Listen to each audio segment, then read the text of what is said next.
Hey, if you want to use wired earphones with your Realme C67, for sure you can do this. So in this video I'm going to show you how you can plug the headphone earbuds.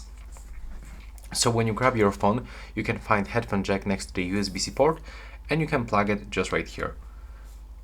And now when you do this, you will get this notification from your Google Assistant, but also when your earbuds are connected, you will be able to find this information in the left upper corner.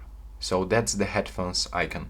And now when you go into your playing, if you simply play some music, from here you will be able to switch between your earphones and your internal speaker.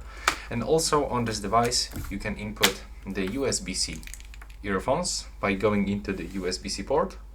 So plug it just right here, like the cable. And as you can see, it works basically the same way. So we can find this information in the left upper corner. And that's how it looks right now. Please subscribe to my channel and see you in the next one.